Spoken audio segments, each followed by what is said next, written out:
Sriwijaya Air SJ182 rute Jakarta Pontianak hilang kontak dan dipastikan jatuh pada Sabtu 9 Januari 2021. Lokasi jatuhnya pesawat diperkirakan di perairan Kepulauan Seribu, antara Pulau Lancang dan Pulau Laki. Data dari situs pemantauan penerbangan menunjukkan pesawat take off pada pukul 14.30 dari Bandara Soekarno-Hatta, Cengkareng. Dijadwalkan tiba di Bandara Supadio, Pontianak, pukul 15.15 waktu Indonesia Barat. Namun, data Flight Radar 24 menunjukkan B737-500 Sriwijaya Air SJ182 berhenti di sekitar 11 mil laut Bandara Soekarno-Hatta di atas Kepulauan Seribu.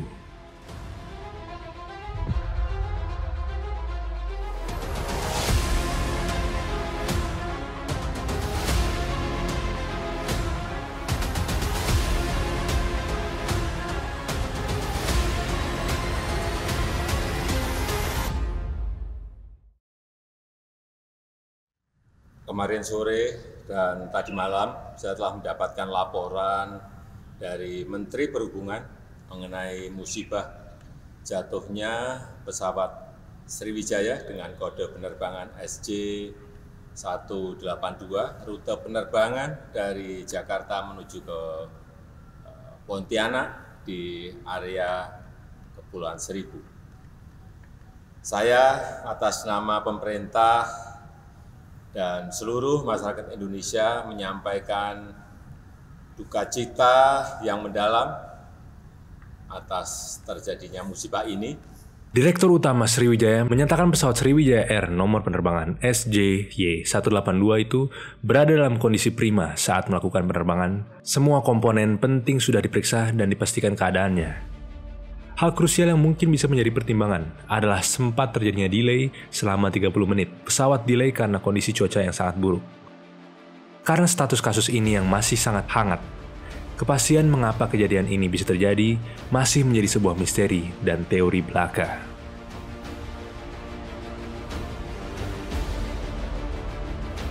Berikut adalah kronologi hilangnya pesawat yang seperti dijelaskan Menteri Perhubungan Budi Karya Sumandi beserta perwakilan Badan SAR. Pada pukul 14.36 waktu Indonesia Barat, pesawat Sriwijaya Air lepas landas dari Bandara Soekarno-Hatta. Pesawat mengangkut 62 orang yang terdiri dari 12 awak kabin, 40 penumpang dewasa, 7 penumpang anak-anak, dan 3 bayi.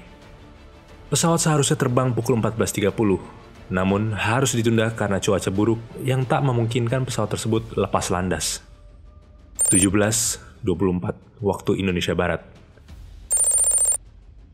Informasi awal mengenai dugaan jatuhnya pesawat Sriwijaya Air diketahui dari data Flight Radar 24. Data Flight Radar 24 menunjukkan pesawat Boeing B737-500 itu berhenti di sekitar 11 mil laut dari Bandara Soekarno-Hatta atau di atas Kepulauan Seribu.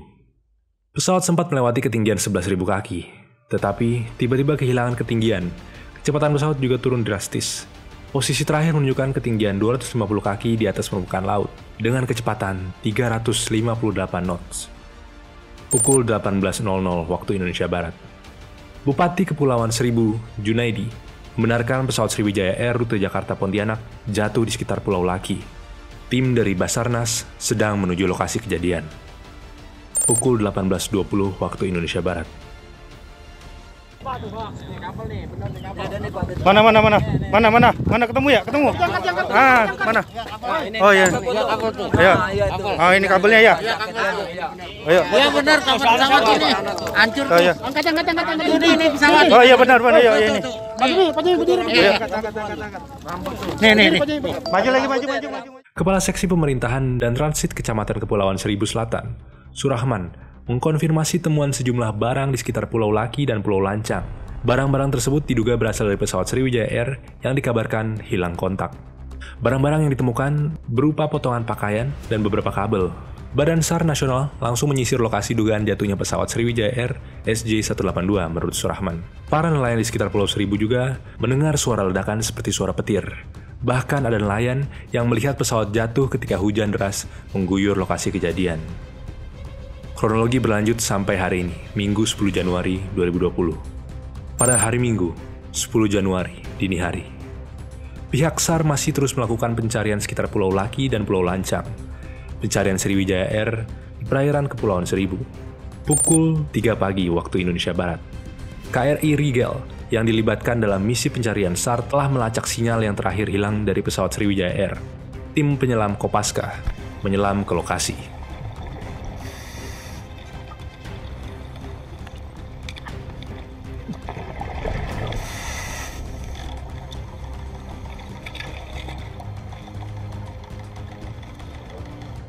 Hari Minggu pukul 8.00 waktu Indonesia Barat. Polisi menyatakan telah menerima 1 kantong jenazah berisi potongan tubuh di Rumah Sakit Kramat Jati. Sedangkan 1 kantong lagi berisi pakaian dan barang-barang pribadi. Ini adalah penemuan mayat pertama. Pada hari Minggu pukul 9 waktu Indonesia Barat. Tim SAR TNI Angkatan Udara yang melakukan patroli udara menemukan tumpahan minyak di sekitar lokasi yang diperkirakan menjadi lokasi jatuhnya pesawat. Inilah pertama kali mereka menetapkan lokasi pusat jatuh dan melakukan pencarian lebih ekstensif. Setelah ini sampai pukul 12 siang tadi, penemuan puing dan juga mayat terus berdatangan. Pilot pesawat Sriwijaya Air SJ182 yang jatuh di Kepulauan Seribu bernama Kapten Afwan. Dia tercatat pernah menjadi penerbang TNI Angkatan Udara. Adapun 3 fakta menarik lainnya yang berhubungan dengan jatuhnya pesawat Sriwijaya ini juga bisa menjadi alat bantu untuk memecahkan misteri ini. Fakta pertama, pada saat itu cuaca di sekitar rute penerbangan memang sudah ditetapkan sedang buruk, tapi tidak sampai badai parah yang dapat mempengaruhi penerbangan secara signifikan. Fakta kedua, fakta yang cukup mengerikan jika dibayangkan adalah pesawat dicatat terjatuh dari ketinggian 10.000 kaki hanya dalam jangka waktu 1 menit sampai akhirnya mencium lautan. Ini adalah waktu yang sangat cepat untuk sebuah descent. Fakta ketiga adalah, sebelum terjatuh, pesawat sempat berbelok dari arah seharusnya, yaitu 0,75 derajat sebelum akhirnya hilang dari radar. Ini adalah 3 fakta krusial yang bisa dijadikan fondasi untuk memecahkan terjatuhnya Sriwijaya Air penerbangan SJ182 ini.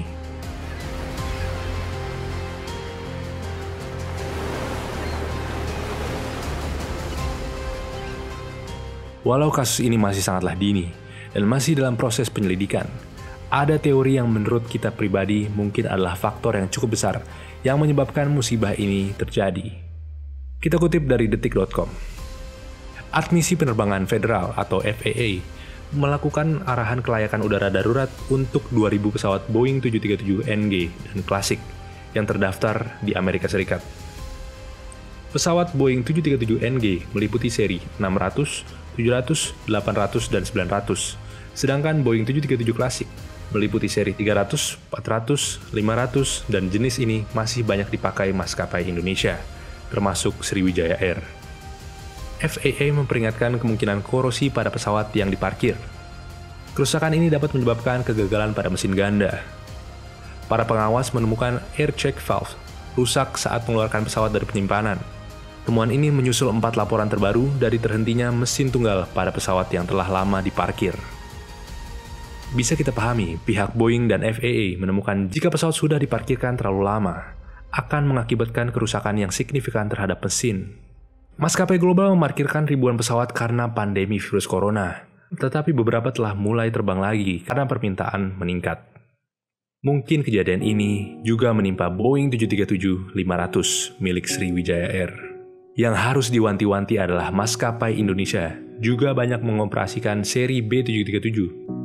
Garuda Indonesia contohnya, yang memiliki total 73 pesawat B737-800G, ataupun Lion Air, punya total 43 pesawat B737-800 dan 78 pesawat B737-900.